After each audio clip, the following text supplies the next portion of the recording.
Evangelho de Lucas. Texto e comentário. Leitura facilitada por Mauro Odorício. Editora Ave Maria. Canal Le Conde. Capítulo 18. Parábola do juiz iníquo. De antemão, Lucas diz claramente que a finalidade da parábola foi inculcar a necessidade da oração. O fato de se comparar Deus a um juiz iníquo em nada afeta a narração. A parábola não pode ser considerada em seus termos isolados, como na alegoria, mas em seu objetivo último. Propôs-lhes Jesus uma parábola para mostrar que é necessário orar sempre, sem jamais deixar de fazê-lo, mesmo se aparentemente o pai tarde em atender o pedido. Esse tipo de narração era a maneira mais fácil para que o povo compreendesse os seus ensinamentos. Havia em certa cidade um juiz que não temia a Deus, nem respeitava pessoa alguma. Achava, absolutizando-se, que não devia prestar contas a ninguém. Ele era a lei.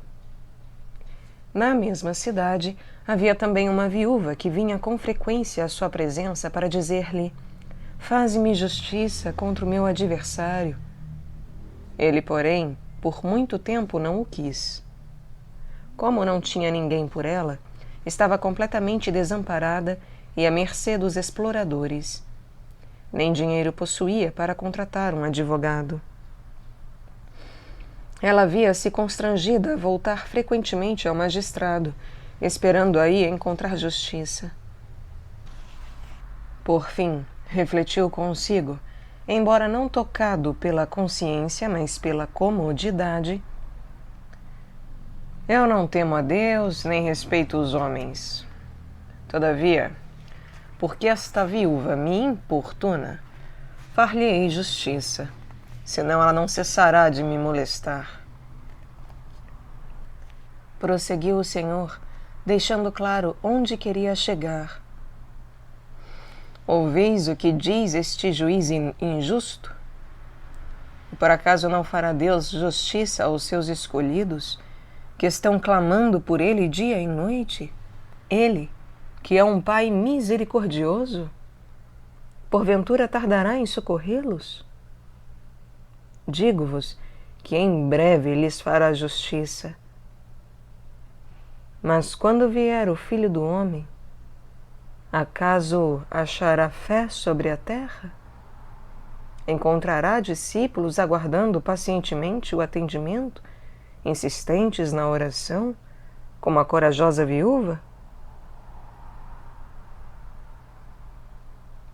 Parábola do fariseu e do publicano. A parábola aborda dois antagônicos estados de alma em duas pessoas diferentemente religiosas. Fala de modos distintos de se colocar diante de Deus. Denuncia o gravíssimo problema de uma religião sem Deus. não é questão apenas de vaidade e de humildade, mas de autoconfiança ante o Senhor e de abandono em Deus. Jesus lhes disse ainda esta parábola a respeito de alguns que se vangloriavam como se fossem justos e desprezavam os outros. Subiram 2 homens ao templo para orar. Um era fariseu, portanto, de estrita observância religiosa, partido muito considerado pelo povo. O outro publicano, desprezado como explorador, conivente e colaborador com os dominadores. O fariseu, em pé, como costumavam rezar os judeus, orava no seu interior desta forma: Graças te dou, ó Deus, que não sou como os demais homens, ladrões, injustos e adúlteros, nem como o publicano que está ali. E assim continuava sua falsa oração, justificando-se a si mesmo, perante o qual ninguém é justo, levantando indevidos juízos a respeito do próximo, principalmente a respeito do cobrador de impostos. Para aparecer, sente necessidade de rebaixar os outros. Não reza, apenas se autoafirma perante o Criador, como se este fosse seu devedor. Jejuo 2 vezes na semana, ajuntava ele, e pago o dízimo de todos os meus lucros. Dessa maneira, absolutizava-se perante o Criador, afirmando na prática não precisar dele, pois justificava-se a si mesmo, em virtude das próprias boas obras. O publicano, porém, mantendo-se à distância, julgava-se um mendigo da misericórdia divina, e não ousava sequer levantar os olhos ao céu, mas batia no peito dizendo: ó Deus, tende piedade de mim, que sou pecador. Digo-vos, este voltou para casa justificado, pois colocou toda a sua confiança no único que salva. E não o outro, pois dispensou Deus, achando que se bastava com suas ações. Pois todo o que se exaltar será humilhado, e quem se humilhar será exaltado. As crianças.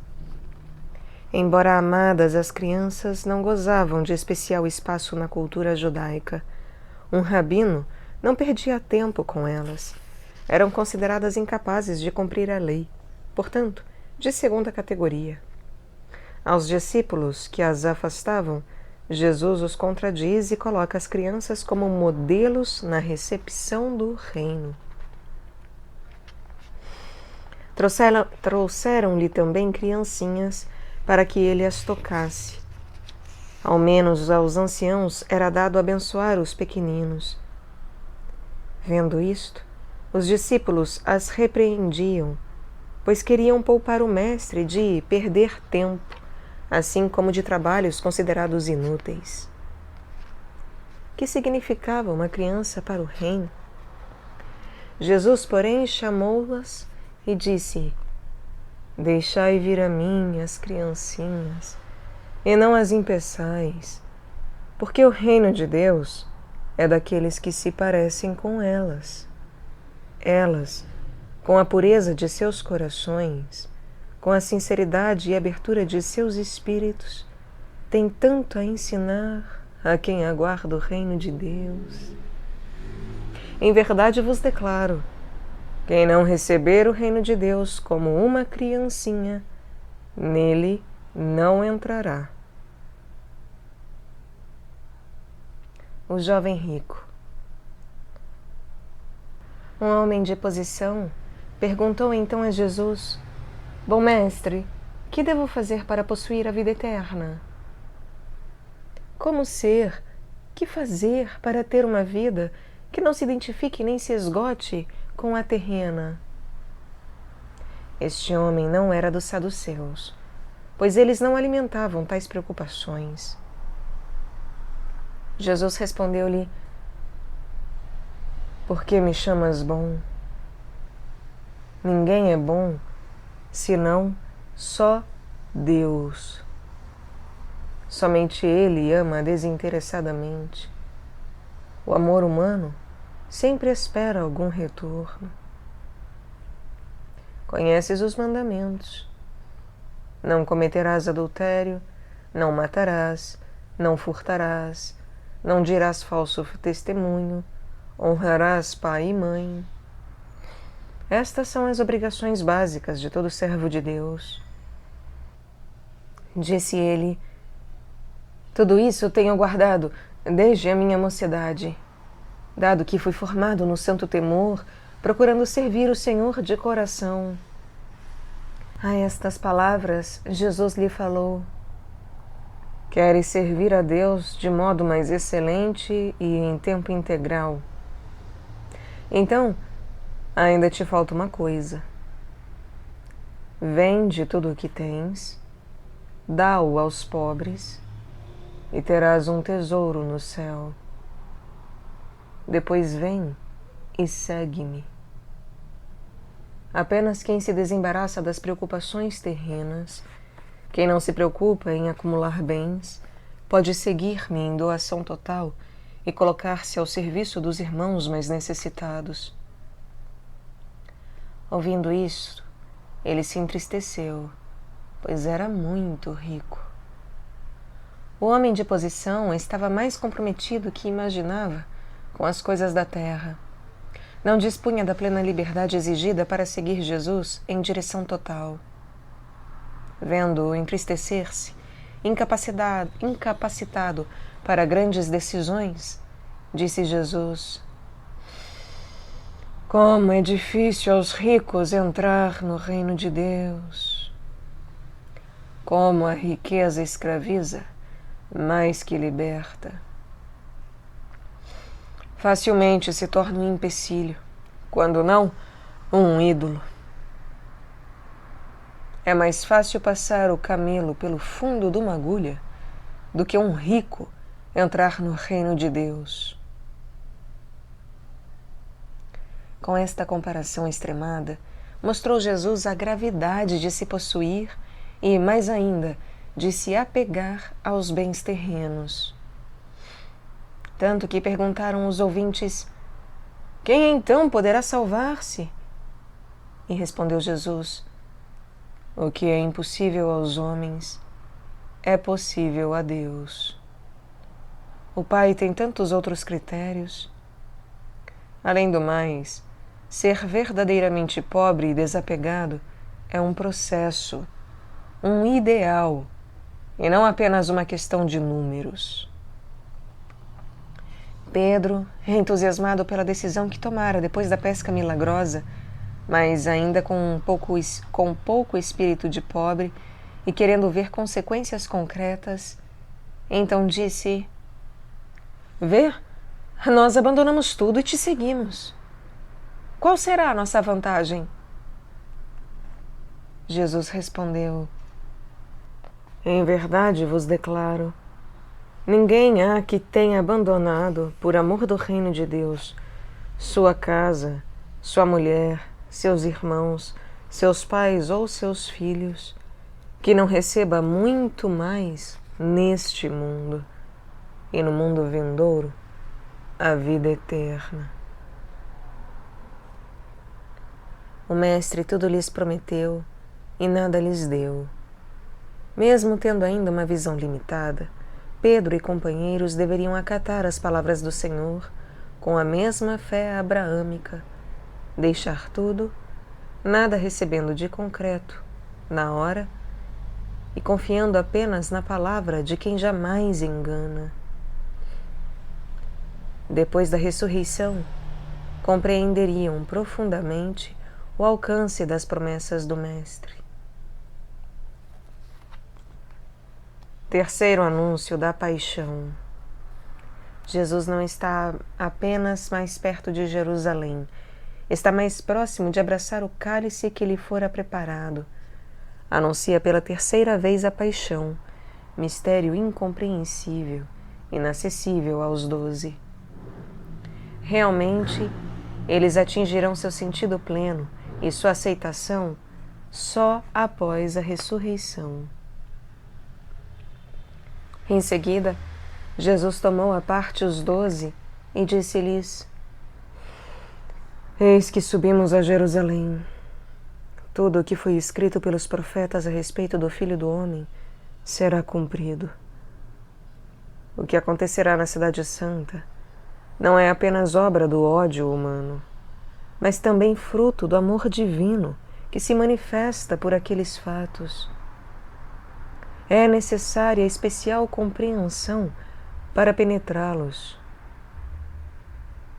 Ele será entregue aos pagãos, hão de escarnecer dele, ultrajá-lo, desprezá-lo, batê-lo-ão com varas e o farão morrer.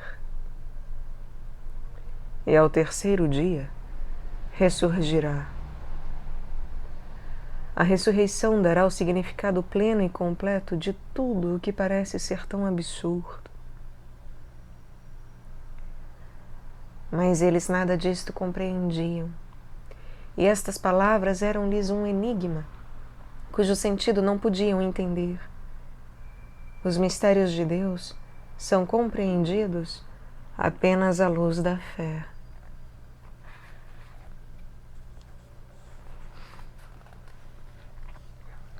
Cura de um cego em Jericó. Jericó está próxima de Jerusalém. Cada vez mais o Mestre se aproxima dela. Aqui estão os maiores inimigos de Jesus. Nesse clima carregado de ameaças, cura um cego que significativamente adquire duplamente a visão. É também iluminado pela fé e se torna um seguidor do Mestre. Ao aproximar-se Jesus de Jericó, a menos de 40 quilômetros de Jerusalém, portanto, já no final de sua caminhada, estava um cego sentado à beira do caminho pedindo esmolas. Eram muitos os peregrinos que, indo à cidade de Davi, transitavam por lá. Os pobres se colocavam nesse caminho, certos de serem auxiliados. Ouvindo o ruído da multidão que passava, perguntou o que havia. Dessa vez o rumor e as aclamações eram diferentes do que estava acostumado a ouvir.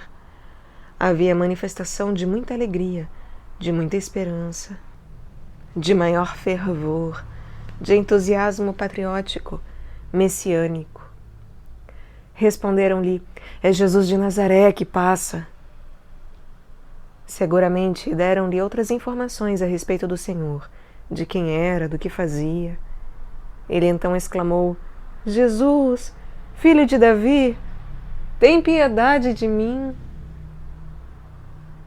Confessa aceitar o Mestre como o esperado Messias. Os que vinham na frente repreendiam-no rudemente para que se calasse. Destoava das aclamações de caráter religioso e festivo feitas pelos acompanhantes de Jesus. Mas ele gritava ainda mais forte: Filho de Davi, tem piedade de mim. Jesus parou e mandou que lhe o trouxessem. Afinal, ele se anunciou como o que viera a dar cumprimento às Escrituras, dando a visão aos cegos. Chegando ele perto, perguntou-lhe: Que queres que te faça? Evidentemente, o cego pediria a cura, mas era importante que manifestasse ao menos uma centelha de fé. Respondeu ele: Senhor, que eu veja. Jesus lhe disse: Vê, tua fé te salvou. E imediatamente ficou vendo e seguia a Jesus, glorificando a Deus. A visão que conquistara foi ocasião para concretizar sua fé. Tornou-se um seguidor do Mestre. Presenciando isto, todo o povo deu glória a Deus.